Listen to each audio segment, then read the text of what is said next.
dignitaries on the dais and dignitaries in the audience. میں سب سے پہلے APCR کا شکریہ ادا کرتا ہوں کہ انہوں نے یہ محسوس کیا کہ اس وقت جو لوگ جیل کے اندر بند ہیں ان کی آواز اٹھائی جائے.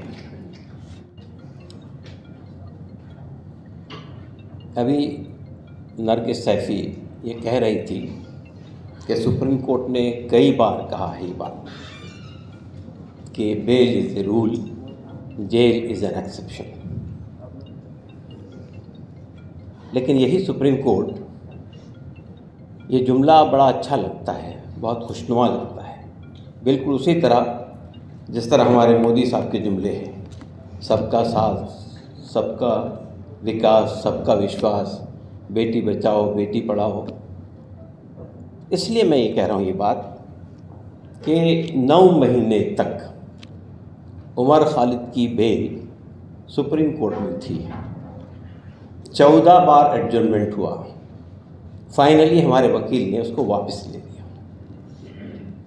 اور یہ بیل کا تماشا ایسا ہے کہ عمر خالد کی بیل کی بات میں کر رہا ہوں، باقی لوگوں کا تو بھی اپنے خالد سیفی کے ایریا سے سنا ہے بات کہ 2 سال 2.5 سال سے ہائی کورٹ کے اندر بیل کی اپلیکیشن لٹک رہی ہے.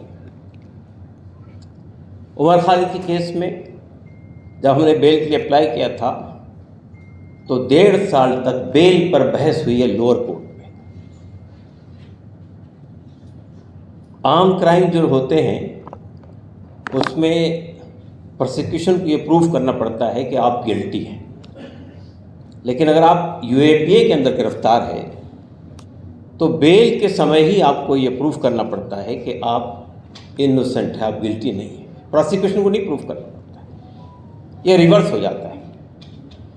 1.5 سال کی بحث کے بعد ایک سینٹنس کا رپلائی تھا جج کا، ایک سینٹنس کا ججمنٹ تھا، اور ججمنٹ تھا کہ پرائما فیسا پولیس کا کیس ہے اس لیے بیل نہیں مل سکتی. Then we went to high court. High court میں 6 مہینے بحث ہوئی، 4 مہینے تک ریزرو رہا ججمنٹ، اور اس کے بعد ججمنٹ آیا انہی جج صاحب کا جنہوں نے اسی چارج شیٹ کے اندر یا اسی چارجز میں اسی FIR میں 3 لوگوں کو آلریڈی بیل دے دیا تھا. لیکن ان کا جواب یہ آتا ہے کہ پرائما فیسا کیس ہے اس لیے بیل نہیں مل سکتی. اور اس کے بعد سپریم کورٹ میں نے آپ کو بتایا 9 مہینے تک کے بحث ہوئی، 9 مہینے تک کے کورٹ میں ایڈجرنمنٹ ہوتا رہا، جبکہ ہمارے وکیل کا پرنسپل نے کہا کہ مجھے صرف اب 20 منٹ کا وقت دیجیے، میں یہ پروف کر سکتا ہوں کہ یہ کیس میں کیا ہے. میں یہ کہنا چاہتا ہوں مسئلہ صرف اس بات کا نہیں ہے کہ عمر خالد اور یہ لوگ جو جیل میں بند ہیں 18 لوگ، جن میں سے 5 لوگ باہر ہیں، باقی لوگ ابھی جیل کے اندر ہیں، ان کے خلاف کیا کیس ہے اور ان کو بیل کیوں نہیں مل رہی. آپ یہ دیکھیے کہ یہ پوری چارج شیٹ کو اگر آپ پڑھنے کا موقع ملے، پہلی چارج شیٹ 17,000 پیجز کی ہے، اس کے بعد دوسری، پھر تیسری، پھر چوتھی. فائنلی جب یہ پوچھا گیا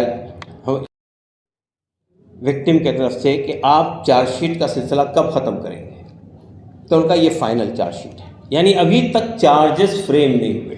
ٹرائل تو شروع ہونے کی بات الگ. آپ سوچئے کہ کتنے سیکشنز لگائے گئے ہیں.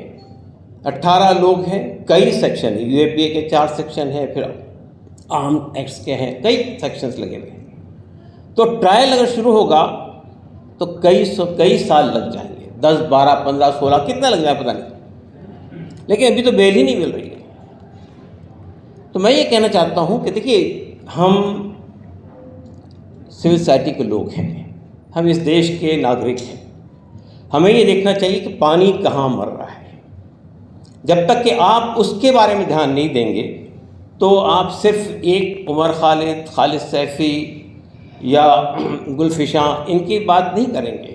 بہت سارے لوگ، بیما کوریگاؤں کے لوگ ہیں، 5 سال سے جیل کے اندر ہیں، اور بھی بہت سارے لوگ ہیں. دگویج سنگھ جہاں بیٹھے ہیں اور لیو بیٹھے ہیں، اس لیے میں بہت صاف بات کرنا چاہتا ہوں. بات یہ ہے کہ جو ڈریکونین لاز فریم کیے گئے ہیں پارلیمنٹ کے اندر، ان ڈریکونین لاز نے، آپ ٹیررزم کو کرب کرنے کے لیے لاز بناتے ہیں لیکن عام آدمی کے خلاف اس کا استعمال ہوتا ہے۔ یہ جو ڈریکونین لاز ہے، U A P A, AFSPA, MCOCA, گجکوکا اور اس سے پہلے ٹاڈا، پوٹا، یہ انہوں نے کس طرح سے ہیومن رائٹس کو وائلیٹ کیا ہے، فنڈامنٹل رائٹس کو ختم کیا ہے، اس کا اندازہ آپ نہیں لگا سکتے۔ جب ٹاڈا آیا تھا نرسمہا راؤ جی کے زمانے میں، تو اس میں 67,000 لوگ گرفتار ہوئے تھے، 1% کنوکشن ہوا تھا، 99% لوگ انوسنٹ تھے۔ پھر پوٹا آیا، نہ پارلیمنٹ پہ اٹیک ہوا۔ پارلیمنٹ اٹیک کی کہانی بھی آپ کو معلوم ہے۔ اس طرح کے جتنے معاملات ہوتے ہیں، 26/11 کی بات ہو، پارلیمنٹ اٹیک کی بات ہو، کوئی انویسٹیگیشن نہیں ہوتا ہے، کوئی پتہ ہی نہیں چلتا ہے کہ کیا چیز ہے۔ جیسا 9/11 ہے ویسے ہی پارلیمنٹ اٹیک ہے، ویسے 26/11 ہے۔ لیکن آپ کو ایک موقع مل جاتا ہے لا کو اور اسٹرینتھن کرنے کا اور ڈریکونین بنانے کا۔ چنانچہ ہم دیکھتے ہیں کہ جب پوٹا کے خلاف آواز اٹھی، بی جے پی نے پوٹا لایا تھا، پوٹا کے خلاف آواز اٹھائی تو کانگریس نے، منموہن سنگھ کی سرکار تھی، چدمبرم صاحب ہوم منسٹر تھے، تو اس کو واپس لیا گیا۔ لیکن یہ مذاق ہے، واپس لیا گیا ایک راستے سے، اور اس کے جتنے ڈریکونین پروویژن تھے سب یو اے پی میں ڈال دیے گئے۔ تو پوٹا کو آپ نے ریپلیس کر دیا یو اے پی سے۔ اور یہ جو آپ بتائیے کتنے لوگ ہیں، میرے یہیں دلی کا ایک بچہ ہے عامر، جو 17 سال کی ایج میں، یعنی 15-16 سال کی ایج میں اس پہ ایک چارج لگا کے گرفتار کیا گیا تھا۔ 17 سال ٹرائل کے بعد یہ بتایا گیا کہ وہ انوسنٹ ہے۔ 34 سال، یعنی 34 سال میں وہ باہر آیا۔ اس کے فادر کی ڈیتھ ہوگی، اس کی ماں پاگل ہوگی، کون جواب طلب کرے گا؟ میں یہ پوچھنا چاہتا ہوں، آج جسٹس لوکر ہوتے میں ان سے پوچھتا ہے سوال کہ یہ جو لوگوں کو 10 سال، 15 سال، 17 سال کے بعد آپ انوسنٹ ڈکلیئر کرتے ہیں، تو جن لوگوں نے چارجز، فیبریکیٹڈ چارجز لگائے تھے، ان کے خلاف کوئی کارروائی کیوں نہیں ہوتی ہے؟ وہ پولیس والے جنہوں نے اتنی بڑی بڑی چارج شیٹ بنائی ہے، جس پر ہمارے لائر نے یہ بات کہی تھی لوور کورٹ کے اندر کہ it is a family means script ہے، یہ تو جس کا ذکر کیا گیا، وٹنسز کے نام تک ڈکلیئر نہیں کرتی ہے، الفا، بیٹا، گاما، ڈیلٹا، اس طرح کے نام ہیں۔ تو یہ کس بات کی سزا دی جا رہی ہے؟ یہ سزا اس بات کی دی جا رہی ہے کہ انہوں نے اسٹیٹ کو چیلنج کیا تھا، انہوں نے سرکار کو چیلنج کیا تھا۔ اچھا، آپ سرکار کو چیلنج کریں گے؟ سی اے کے خلاف جو لڑائی لڑی گئی تھی، اسی کی وجہ سے یہ لوگ اندر ہیں، اور کیا چارجز ہے؟ دلی دنگوں کا الزام لگایا گیا ان کے اوپر۔ ہر آدمی جانتا ہے دلی دنگے کس نے کروائے تھے، اس میں مارے کون لوگ گئے تھے، کس کی پراپرٹیز ختم ہوئی تھی، ہر آدمی جانتا ہے۔ لیکن الزام کس پر ہے؟ یہ لوگوں پر جو جیل کے اندر بند ہے۔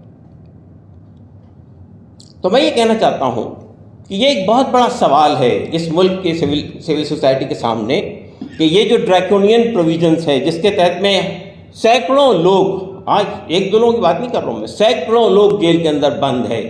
بہت سارے ایسے لوگ ہیں جن کا کوئی پرسان حال نہیں ہے، کوئی آواز اٹھانے والا بھی نہیں ہے، ان کی لڑائی کون لڑے گا؟ اور یہ کوئی جرم ہے کیا کہ آپ ایک قانون بناتے ہیں؟ ہمارا خیال ہے کہ قانون ڈسکرمنیٹری ہے، غلط ہے، اس کو ختم ہونا چاہیے، اس کے خلاف پروٹیسٹ کرتے ہیں، تو سرکار یہ سوچے اچھا آپ ہمیں چیلنج کریں گے، چلو جاؤ جیل کے اندر، دیکھتے تمہاری اندر کتنی ہمت ہے۔ تو میں سرکار کو صاف بتانا چاہتا ہوں کہ یہ جو ہمارے بچے جیل کے اندر بند ہیں، ان میں سے کسی کی ہمت نہیں ٹوٹی ہے، سب لوگ یہ اس لڑائی کو دوبارہ لڑنے کے لیے تیار ہیں۔ نہ ہماری ہمت ٹوٹی، ہماری بھی ہمت نہیں ٹوٹی ہے۔ اگر لوگوں کے خلاف کوئی قانون آئے گا، جیسا ہمارے کسانوں نے لڑائی لڑی ہے، 1 سال تک 700 لوگ مارے گئے دلی بارڈر کے اوپر میں، تو معاملہ کو واپس لینا پڑا سرکار کو۔ تو میں یہ کہنا چاہتا ہوں کہ یہ سوال اس ملک کے عام لوگوں کے سامنے ہے کہ اگر اس طرح کے کالے قانون بنائے جاتے اور کالے قانون کا شکار عام لوگ ہوں گے. یہ جتنے ہمارے ہاں ٹیرر کے نام سے قانون بنتے ہیں اس میں ٹیررسٹ تو کیا پکڑے جاتے ہیں معلوم نہیں مجھے، لیکن عام لوگ ٹیررزم کے نام پہ پکڑے جاتے ہیں، 10-12 سال تک جیل میں رہتے ہیں، 15-16 سال تک کیس چلتا ہے. اس کے بعد یہ کہا جاتا ہے کہ بھائی پولیس جو ہے وہ جو ثبوت دیے تھے اس کی بنیاد پہ کیس نہیں بنتا ہے. تو آپ مجھے بتائیے، میں تو ہماری جوڈیشری سے سوال کرنا چاہتا ہوں، جوڈیشری کیوں نہیں پوچھتی پولیس سے کہ تم نے یہ جو فیبریکیٹڈ، فالس، کنکاکٹڈ ان کے خلاف چارجز لگائے تھے، ایویڈنسز لائے تھے، تو تمہارے خلاف ٹرائل ہونا چاہیے انہی دھاراؤں کے تحت. آپ یہ سسٹم نہیں چالو کریں گے اس دیش میں، اس وقت تک یہ سلسلہ چلتا رہے گا. اس وقت تک اسی طرح انسانوں کے حقوق کے ساتھ کھلواڑ ہوتا رہے گا. اسی طرح ہمارے پولیٹیشین پارلیمنٹ میں بیٹھ کے کالے قانون بناتے رہیں گے اور لوگوں کی زندگیوں کے ساتھ کھلواڑ کرتے رہیں گے. آپ یہ بتائیے کہ یہ جو ہمارے ٹیلنٹڈ لڑکے 4 سال سے جیل میں بند ہے، کس کا لاس ہو رہا ہے؟ دیش کا لاس ہو رہا ہے. ہمارا لاس نہیں ہو رہا ہے، دیش کا نقصان ہو رہا ہے. پڑھے لکھے لوگ جو آج سرکار کی جو عام انسانوں کی لڑائی لڑ رہے تھے، آدیواسیوں کی لڑائی لڑ رہے تھے، دلتوں کی لڑائی لڑ رہے تھے، کمزور طبقات کے لوگ کی لڑائی لڑ رہے تھے، انڈر پرویج کلاس کی لڑائی لڑ رہے تھے، وہ آج جیلیں بند کر دی گئی. کون ہمت کرے گا آئندہ؟ آپ کو معلوم ہے پچھلے 7-8 سال سے جنتر منتر پہ پروٹیسٹ نہیں کر سکتے آپ.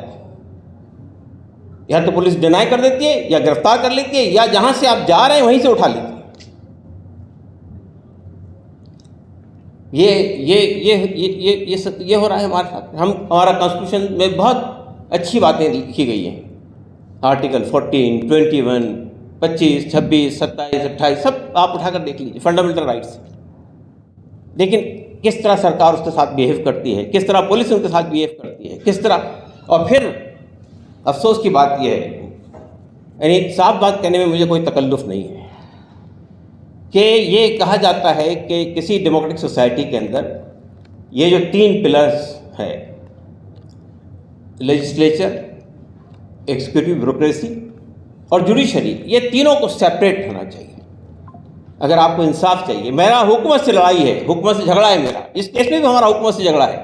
لیکن اگر chief justice of India prime minister کو اپنے گھر میں بلا کر ایک پوجا کے اندر شامل ہوں گے اور اس کو جو ہے وائرل کریں گے پورے دیش کے سامنے، تو کیا مجھے یہ امید ہوگی کہ میرے ساتھ انصاف ہوگا؟ وہاں انصاف ہو سکے گا؟ اور ایسا ہی ہو رہا ہے عدالتوں میں. کیا ہو رہا ہے؟ ظاہر ہے کہ وہ سوال بھی پوچھنے پڑیں گے. اب وقت آ گیا اس بات کا، خاموش نہیں بیٹھ سکتے. اگر آپ خاموش بیٹھیں گے تو جو کچھ آپ کو حاصل ہے وہ بھی ختم ہو جائے گا. جوڈیشری سے بھی سوال کرنا ہے اور یعنی آپ کے حکومت سے بھی سوال کرنا ہے، اپوزیشن پارٹی سے بھی سوال کرنا ہے. سوال کرنے کا وقت ہے.